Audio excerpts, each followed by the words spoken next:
নমস্কাৰ সকলোকে স্বাগতম জনাইছোঁ আসাম কেৰিয়াৰ পইণ্ট ইউটিউব চেনেলটোলৈ। বন্ধুসকল, আজিৰ ভিডিঅ'টোত আমি অসম চৰকাৰৰ যিকোনো ধৰণৰ প্ৰতিযোগিতামূলক পৰীক্ষাৰ বাবে প্ৰয়োজন হোৱাকৈ কেইটামান অতিকৈ গুৰুত্বপূৰ্ণ প্ৰশ্ন লৈ আহিছোঁ। এই প্ৰশ্নসমূহ আপোনালোকৰ আগন্তুক পৰীক্ষাৰ বাবে অতিকৈ সহায়ক হ'ব পাৰে, সেয়েহে প্ৰতিটো প্ৰশ্ন আপোনালোকে ভালদৰে মনত ৰাখিবলৈ চেষ্টা কৰিব। বন্ধুসকল, ইয়াতে আপোনালোকক এটা ইম্পৰ্টেণ্ট কথা জনাই থওঁ।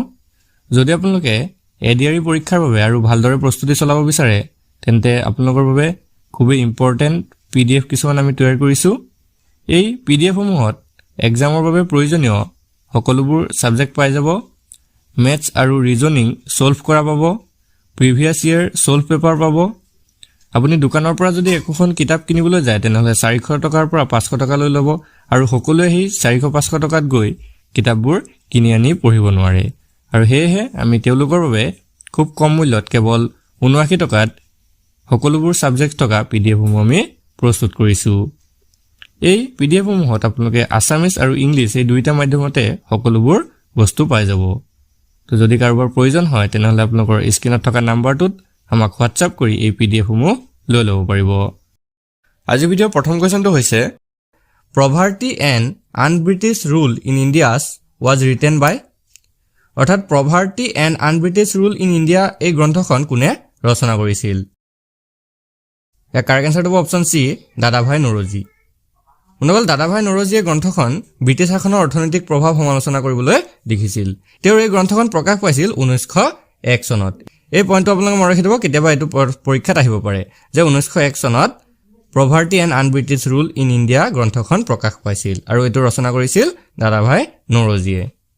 বন্ধুসকল, আমি প্ৰশ্নসমূহ ডিছকাছ কৰি থকাৰ লগতে আপোনালোকে যদি কোনো প্ৰশ্নৰ কুৱেশ্যনৰ এনচাৰ জানে তেনেহ'লে আমাক কমেণ্ট বক্সত নিশ্চয় জনাব। আমি নেক্সট ভিডিঅ'ত আপোনালোকৰ কমেণ্টসমূহ পঢ়ি জনাই দিম। নেক্সট কুৱেশ্যনটো হৈছে in what year the title viceroy was given to governor general of India. কোন চনত গভৰ্ণৰ জেনেৰেল অফ ইণ্ডিয়াক ভাইচৰয় উপাধি দিয়া হৈছিল? কাৰেক্ট এনচাৰটো হৈছে অপশ্যন বি, 1858। বন্ধুসকল, 1858 চনত গভৰ্ণৰ জেনেৰেল অফ ইণ্ডিয়া উপাধিটোক ভাইচৰয় উপাধিলৈ প্ৰদান কৰা হৈছিল। আৰু ইয়াৰ লগতে মনত ৰাখি থ'ব, লৰ্ড কেনিং ভাৰতৰ প্ৰথম ভাইচৰয় আছিল। এইটো পৰীক্ষাত খুবেই প্ৰশ্নটো সুধি থাকে যে ভাৰতৰ প্ৰথম ভাইচৰয় কোন আছিল? মনত ৰাখি থ'ব, লৰ্ড কেনিং আছিল ভাৰতৰ প্ৰথম ভাইচৰয়। নেক্সট প্ৰশ্নটো হৈছে in which year did the British transfer the capital of India from Calcutta to Delhi. কোনটো বৰ্ষত ব্ৰিটিছে ভাৰতৰ ৰাজধানী কলিকতাৰ পৰা দিল্লীলৈ স্থানান্তৰিত কৰিছিল? মষ্ট ইম্পৰ্টেণ্ট কুৱেশ্যন হয়। কাৰেক্ট এনচাৰটো হৈছে অপশ্যন এ, 1911। 1911 চনত ব্ৰিটিছসকলে ভাৰতৰ ৰাজধানী কলিকতাৰ পৰা দিল্লীলৈ স্থানান্তৰ কৰিছিল। ভাৰতৰ ভাইচৰয় লৰ্ড হাৰ্ডিঞ্জৰ সময়ত 1911 চনত ভাৰতৰ ৰাজধানী কলিকতাৰ পৰা দিল্লীলৈ স্থানান্তৰিত কৰা হৈছিল। খুবেই ইম্পৰ্টেণ্ট এটা পইণ্ট হয়, এইটো মনত ৰাখি থ'ব। লৰ্ড হাৰ্ডিঞ্জৰ সময়ছোৱাতেই ভাৰতৰ ৰাজধানী কলিকতাৰ পৰা দিল্লীলৈ স্থানান্তৰিত কৰা হৈছিল। নেক্সট প্ৰশ্নটো হৈছে the second battle of Panipat fought between Akbar and Hemu was in the year. কোনটো চনত আকবৰ আৰু হেমুৰ মাজত পানিপটৰ দ্বিতীয় যুদ্ধ সংঘটিত হৈছিল? কাৰেক্ট এনচাৰটো হৈছে অপশ্যন চি, 1556। 1556 খ্ৰীষ্টাব্দত আকবৰ আৰু হেমুৰ মাজত পানিপটৰ দ্বিতীয় যুদ্ধ সংঘটিত হৈছিল। বন্ধুসকল, ইয়াতে আপোনালোকে কিন্তু দুটা কুৱেশ্যন ভালদৰে মনত ৰাখিব লাগিব যে পানিপটৰ দ্বিতীয় যুদ্ধ কেতিয়া সংঘটিত হৈছিল? 1556 খ্ৰীষ্টাব্দত। আৰু কাৰ কাৰ মাজত সংঘটিত হৈছিল? আকবৰ আৰু হেমুৰ মাজত। নেক্সট কুৱেশ্যনটো চাওঁ। হু among the following said freedom is my birth right and shell have it. নিম্নলিখিত ব্যক্তিসমূহৰ ভিতৰত কোনে কৈছিল যে স্বৰাজ মোৰ জন্মগত অধিকাৰ আৰু মই ইয়াক লমি? Correct এনচাৰটো option B, Bal Gangadhar Tilak. বন্ধুসকল, বাল গংগাধৰ তিলক এজন ভাৰতীয় স্বাধীনতা আন্দোলনৰ নেতা আছিল। তেওঁক লোকমান্য নামেৰেও জনা গৈছিল। এইটো খুবেই ইম্পৰ্টেণ্ট কুৱেশ্যন হয় যে ভাৰতৰ কোনজন ব্যক্তিক বা ভাৰতীয় কোনজন নেতাক লোকমান্য নামেৰে জনা গৈছিল? বাল গংগাধৰ তিলকক লোকমান্য নামেৰে জনা গৈছিল। নেক্সট কুৱেশ্যনটো হৈছে Chanakya the author of Arthashastra was a minister in the court of. অৰ্থশাস্ত্ৰৰ গ্ৰন্থাকাৰ চাণক্য কাৰ ৰাজসভাত এগৰাকী মন্ত্ৰী আছিল? কাৰেক্ট এনচাৰটো হৈছে অপশ্যন চি, চন্দ্ৰগুপ্ত মৌৰ্য। বন্ধুসকল, অৰ্থশাস্ত্ৰ নামৰ গ্ৰন্থখন চাণক্য ৰচনা কৰিছিল আৰু চাণক্য চন্দ্ৰগুপ্ত মৌৰ্যৰ এগৰাকী মন্ত্ৰী আছিল। ইয়াৰ লগতে আৰু এটা কথা মনত ৰাখি থ'ব, চাণক্যৰ আন এটা নাম হৈছে বিষ্ণুগুপ্ত বা কৌটিল্য। তেওঁ চন্দ্ৰগুপ্ত মৌৰ্যৰ ৰাজসভাৰ প্ৰধানমন্ত্ৰী আছিল। বন্ধুসকল, চন্দ্ৰগুপ্ত মৌৰ্য আছিল মৌৰ্য বংশৰ প্ৰতিষ্ঠাপক। এইটো আপোনালোকে মনত ৰাখি থ'ব। এইটো খুবেই পৰীক্ষাত প্ৰশ্নত আহি থাকে প্ৰশ্নটো যে মৌৰ্য বংশৰ প্ৰতিষ্ঠাপক কোন আছিল? বন্ধুসকল, মৌৰ্য বংশৰ প্ৰতিষ্ঠাপক আছিল চন্দ্ৰগুপ্ত মৌৰ্য।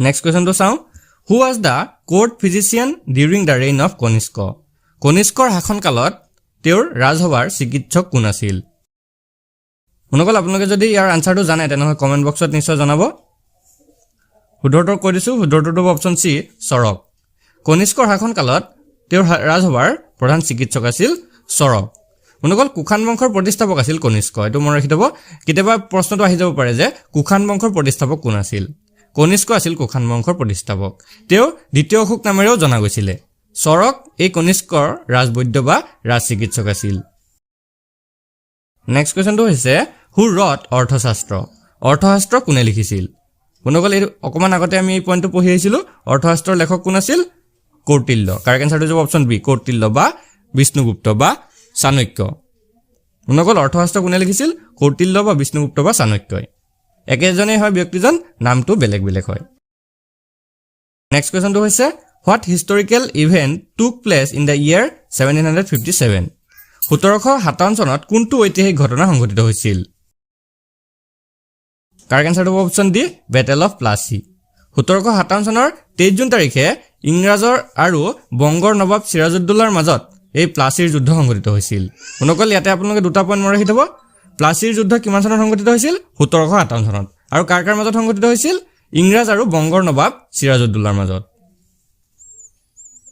নেক্সট কুৱেশ্যনটো হৈছে the famous Konark sun temple in Odisha was build by which king and which century উৰিষ্যাত থকা কোনাৰ্ক ছান টেম্পলটো কোনজন ৰজাই আৰু কেতিয়া নিৰ্মাণ কৰাইছিল কাৰেক্ট এনসাৰটো option A Narasimhadeva 13th century মনগল কোনাৰ্কৰ সূৰ্য মন্দিৰটো নৰসিংহদেৱে ত্ৰয়োদশ শতিকাত নিৰ্মাণ কৰাইছিল নেক্সট কুৱেশ্যনটো হৈছে the Padmini episode is connected with which sultan of Delhi Padmini আখ্যান নিম্নলিখিত কোনজন দিল্লীৰ চুলতানৰ লগত জড়িত আছিল মনগল কাৰেক্ট এনসাৰটো অপশ্যন বি আলাউদ্দিন খিলজি পদ্মিনী আখ্যানটো দিল্লীৰ চুলতান আলাউদ্দিন খিলজিৰ লগত জড়িত আছিল নেক্সট প্ৰশ্নটো হৈছে with whose permission did the East India Company set up their first factory at Surat কাৰ অনুমতিত ইষ্ট ইণ্ডিয়া কোম্পানীয়ে চুৰাটত প্ৰথমটো ফেক্টৰী স্থাপন কৰিছিল কাৰেক্ট এনসাৰটো অপশ্যন বি জাহাংগীৰ মনগল মোগল সম্ৰাট জাহাংগীৰৰ অনুমতিতেই ব্ৰিটিছ ইষ্ট ইণ্ডিয়া কোম্পানীয়ে চুৰাটত তেওঁলোকৰ প্ৰথমটো ফেক্টৰী স্থাপন কৰিছিল নেক্সট প্ৰশ্নটো হৈছে who among the following is associated with the discovery of the city of Mohenjodaro তলত উল্লেখিত কোনজন ব্যক্তি মহেঞ্জোদাৰো নগৰখনৰ আৱিষ্কাৰৰ লগত জড়িত আছিল কাৰেক্ট এনসাৰটো option C doctor R D Banerjee 1922 চনত ভাৰতৰ প্ৰত্নতাত্ত্বিক জৰীপ বিভাগৰ বিষয়া ডক্টৰ আৰ ডি বেনাৰ্জীয়ে মহেঞ্জোদাৰো আৱিষ্কাৰ কৰিছিল নেক্সট প্ৰশ্নটো হৈছে who among the following was an explorer to visit India during the reign of Muhammad bin Tughlaq নিম্নলিখিত কোনগৰাকী অভিযাত্ৰীয়ে মহম্মদ বিন তুগলকৰ ৰাজত্বকালত ভাৰত ভ্ৰমণ কৰিছিল কাৰেক্ট এনসাৰটো অপশ্যন ডি ইবন বটুতা মনগল মনত ৰাখি থব ইবন বটুতা মৰক্কোৰ পণ্ডিত আৰু এজন ভ্ৰমণকাৰী আছিল তেওঁ মহম্মদ বিন তুগলকৰ সময়ত ভাৰতত ভ্ৰমণ কৰিবলৈ আহিছিল নেক্সট কুৱেশ্যনটো হৈছে which empire build the grand trunk route of India কোনগৰাকী সম্ৰাটে ভাৰতৰ গ্ৰেণ্ড ট্ৰাংক ৰুট নিৰ্মাণ কৰিছিল কাৰেক্ট এনসাৰটো অপশ্যন ডি শ্বেৰশ্বাহ ছুৰী মনগল শ্বেৰশ্বাহ ছুৰীয়ে ভাৰতৰ গ্ৰেণ্ড ট্ৰাংক ৰুট নিৰ্মাণ কৰিছিল ইয়াৰ লগতে মনত ৰাখি থব এই গ্ৰেণ্ড ট্ৰাংক ৰুটটো বংগক পাকিস্তানৰ সৈতে সংযোগ কৰে কেতিয়াবা আপোনালোকৰ পৰীক্ষাত প্ৰশ্নটো আহি যাব পাৰে যে গ্ৰেণ্ড ট্ৰাংক ৰুটটো কিহৰ সৈতে কাক সংযোগ কৰে মনত ৰাখি থব বংগক পাকিস্তানৰ সৈতে সংযোগ কৰে নেক্সট প্ৰশ্নটো হৈছে the British general who defeated Tantia Tope and Rani of Jhansi in central India was নিম্নলিখিত কোনজন ব্ৰিটিছ জেনেৰেল মধ্য ভাৰতৰ তান্তিয়া টুপি আৰু ঝান্সী ৰাণী লক্ষ্মীবাইক পৰাভূত কৰিছিল কাৰেক্ট এনসাৰটো অপশ্যন বি হিউজ ৰোজ মনগল ব্ৰিটিছ জেনেৰেল হিউজ ৰোজে ভাৰতৰ তান্তিয়া টুপি আৰু ঝান্সী ৰাণী লক্ষ্মীবাইক পৰাভূত কৰিছিল নেক্সট কুৱেশ্যনটো হৈছে where did Jawaharlal Nehru ৰট the book discovery of India most important question হয়তো জৱাহৰলাল নেহৰুৱে ডিস্কভাৰী অফ ইণ্ডিয়া কিতাপখন কোন ঠাইত লিখি হৈছিল কাৰেক্ট এনসাৰটো হৈছে অপশ্যন ডি আহমেদনগৰ ফৰ্ট মনগল জৱাহৰলাল নেহৰুৱে ভাৰত ত্যাগ আন্দোলনত অংশগ্ৰহণ কৰাৰ বাবে তেওঁক ইংৰাজসকলে আহমেদনগৰ দুৰ্গত বন্দী কৰি ৰাখিছিল আৰু সেই সময়ছোৱাতে তেওঁ এই ডিস্কভাৰী অফ ইণ্ডিয়া নামৰ গ্ৰন্থখন ৰচনা কৰি উলিয়াইছিল। নেক্সট কুৱেশ্যনটো হৈছে who was the founder of Mughal empire in India? ভাৰতবৰ্ষত মোগল সাম্ৰাজ্যৰ প্ৰতিষ্ঠাতা কোন আছিল? অনুকলে কাৰেক্ট আনসাৰটো অপশ্যন চি বাবৰ। বাবৰৰ সম্পূৰ্ণ নাম আছিল জহিৰুদ্দিন মহম্মদ বাবৰ আৰু তেওঁ ভাৰতৰ মোগল সাম্ৰাজ্যৰ প্ৰতিষ্ঠা কৰিছিল। নেক্সট প্ৰশ্নটো হৈছে the demand for swaraj or self rule for Indians was first articulate by? ভাৰতীয়সকলৰ বাবে স্বৰাজৰ দাবী পোনপ্ৰথমে কোনে উত্থান কৰিছিল? কাৰেক্ট আনসাৰটো অপশ্যন বি দাদাভাই নৌৰোজী। অনুকল ভাৰতীয়সকলৰ বাবে স্বৰাজৰ দাবী পোনপ্ৰথমে দাদাভাই নৌৰোজীয়ে উত্থাপন কৰিছিল। Next question which act of British India had the Jallianwala Bagh massacre crowd gather to protest? British অধীনস্থ কোনটো আইনৰ বিৰুদ্ধে প্ৰতিবাদ সাব্যস্ত কৰিবলৈ জালিৱানাৱালা বাগ হত্যাকাণ্ডৰ ভিৰ একত্ৰিত হৈছিল? কাৰেক্ট আনসাৰটো অপশ্যন বি ৰাওলাট এক্ট। অনুকল মনত ৰাখি থব 1919 চনৰ 10 মাৰ্চত ৰাওলাট আইন বা ক'লা আইন গৃহীত হৈছিল আৰু তাৰ বিৰুদ্ধে প্ৰতিবাদ সাব্যস্ত কৰিবলৈ জালিৱানাৱালা বাগ হত্যাকাণ্ডৰ ভিৰ একত্ৰিত হৈছিল। নেক্সট কুৱেশ্যনটো হৈছে which of the following events did not take place in 1990? 1919 চনত নিম্নলিখিত কোনটো ঘটনা বা কাৰ্য সংঘটিত হোৱা নাছিল? কাৰেক্ট আনসাৰটো option C partition of Bengal. 1919 চনত বংগ বিভাজন হোৱা নাছিল। মনকল বাকী অপশ্যন তিনিটা আপোনালোকে চাই লওক এবাৰ। ৰাওলাট এক্ট ৱাজ পাছ, 1919 চনত ৰাওলাট আইন গৃহীত হৈছিল। 2 নম্বৰটো দিছে আমাক মণ্টেগো চেমছফৰ্ড ৰিফৰ্ম ৱাজ এনাউন্স, 1919 চনত মণ্টেগো চেমছফৰ্ড সংস্কাৰ ঘোষণা কৰা হৈছিল আৰু জালিৱানাৱালা বাগ ট্ৰেজেডি অৰ্থাৎ জালিৱানাৱালা বাগৰ হুকাৰ্ত ঘটনা সংঘটিত হৈছিল 1919 চনত। ইয়াৰ লগতে মনত ৰাখিব 1905 চনৰ 19 জুলাইত ভাৰতৰ ভাইচৰয় লৰ্ড কাৰ্জনে বংগ বিভাজনৰ ঘোষণা কৰে আৰু 1905 চনৰ 16 অক্টোবৰত কাৰ্যকৰী কৰা হয়। নেক্সট কুৱেশ্যনটো হৈছে the Gol Gumbaz the museum of Mohammed Adil Shah is located in? Mohammed Adil শ্বাহৰ সমাধিস্থ গোল গম্বদ বা গোল গম্বুজ ক'ত অৱস্থিত? কাৰেক্ট আনসাৰটো অপশ্যন এ বিজাপুৰ। মহম্মদ আদিল শ্বাহৰ সমাধি কৰ্ণাটক ৰাজ্যৰ বিজাপুৰত অৱস্থিত। Now question number 23 in which of the following locations was the quit India movement launch by Mahatma Gandhi in the year 1942? নিম্নলিখিত কোনটো স্থানত মহাত্মা গান্ধীয়ে 1942 চনৰ ভাৰত ত্যাগ আন্দোলনৰ আৰম্ভ কৰিছিল? কাৰেক্ট আনসাৰটো option C August Kranti Maidan. মনগল আগষ্ট ক্ৰান্তি ময়দানক গোৱালিয়া টেংক ময়দান বুলিও কোৱা হয় আৰু এই ঠাইৰ পৰাই 1942 চনত মহাত্মা গান্ধীয়ে ভাৰত ত্যাগ আন্দোলনৰ আৰম্ভণি কৰিছিল। নেক্সট কুৱেশ্যনটো হৈছে who founded the university of Nalanda? Nalanda বিশ্ববিদ্যালয় কোনে প্ৰতিষ্ঠা কৰিছিল? কাৰেক্ট আনসাৰটো অপশ্যন এ কুমাৰগুপ্ত। অনুকল মনত ৰাখি থব 5 শতিকাত কুমাৰগুপ্তই নালন্দা বিশ্ববিদ্যালয় স্থাপন কৰিছিল। এই বিশ্ববিদ্যালয় বৰ্তমান বিহাৰ ৰাজ্যৰ নালন্দা জিলাৰ ৰাজগিৰত অৱস্থিত। নেক্সট কুৱেশ্যনটো হৈছে who was the first Gupta ruler to bear the title of Param Bhagwat? পৰম ভাগৱত উপাধি ধাৰণ কৰা প্ৰথমগৰাকী গুপ্ত শাসক কোন আছিল? কাৰেক্ট আনসাৰটো option A Chandragupta first. Chandragupta প্ৰথমে পৰম ভাগৱত উপাধি ধাৰণ কৰা প্ৰথমগৰাকী গুপ্ত শাসক আছিল। নেক্সট প্ৰশ্নটো হৈছে who compose the Gita Govinda? Gita Govinda কোনে ৰচনা কৰিছিল? মনগল কাৰেক্ট আনসাৰটো option B Jayadeva. Most important question হয়, গীতা গোবিন্দ জয়দেৱে ৰচনা কৰিছিল, মনত ৰাখি থব। নেক্সট কুৱেশ্যনটো হৈছে who was the last ruler of the Lodi dynasty? Lodi বংশৰ অন্তিম শাসক কোন আছিল? মনগল কাৰেক্ট আনসাৰটো অপশ্যন এ ইব্ৰাহিম লোডি। লোডি বংশৰ অন্তিম শাসক আছিল ইব্ৰাহিম লোডি।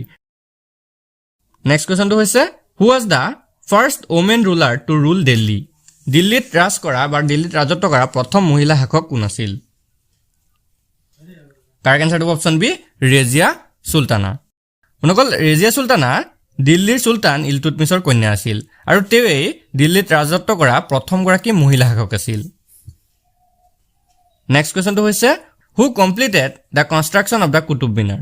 কুতুব মিনাৰৰ নিৰ্মাণ কোনে সম্পূৰ্ণ কৰিছিল? কাৰেক্ট আনসাৰটো অপশ্যন বি ইলতুৎমিছ।